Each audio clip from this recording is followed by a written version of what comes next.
defending Roger's question to Brianna at the end of Outlander Season 5, Episode 10. At the end of Outlander Season 5, Episode 10, Roger had one question for Brianna. While many are annoyed at him, here's a defense for asking. Outlander Season 5, Episode 10 was a major Brianna episode. At the very end, she made a decision to show humanity. Or maybe it was just to make sure a certain man was out of her life forever. That was something Roger wondered at the very end of the episode. Roger had one question.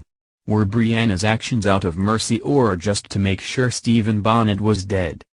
It was a question that went unanswered, and one that some fans have taken a dislike to. It further adds fuel to the dislike and even hatred for Roger.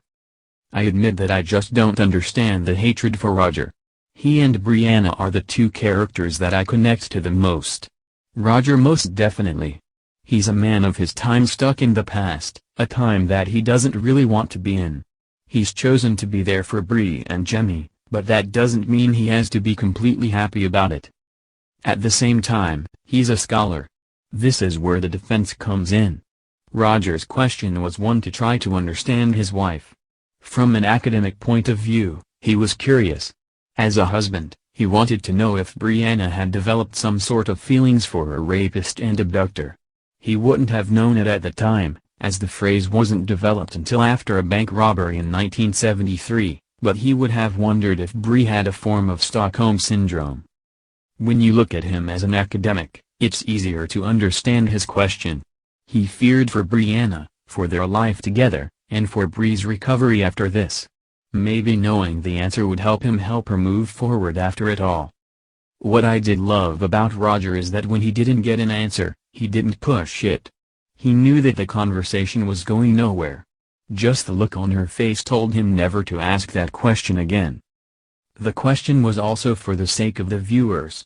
Something that I complained about during Outlander Season 1 was not knowing if Claire had chosen not to go back through the stones or couldn't go through them. The books explained it but the show overlooked it. Just a line about her making a choice or Jamie asking the question would have been enough. This question from Roger was a question many viewers would have been asking. It also allows a debate among fans. We get to decide whether Bree did it out of mercy or to make sure her rapist was finally gone. Was she taking some revenge or had she developed some feelings for him during her time with him? I'm not going to get angry at Roger for asking a question many people would have asked. If he'd have pushed for an answer, sure. However, Roger is an academic and he was always going to ask once. It's in his nature. And yes, this is about show Roger. Show and book Roger are two very different characters now, and I appreciate that. I feel more connected to show Roger than I ever have with book Roger, so maybe that helps me see his point of view a little more.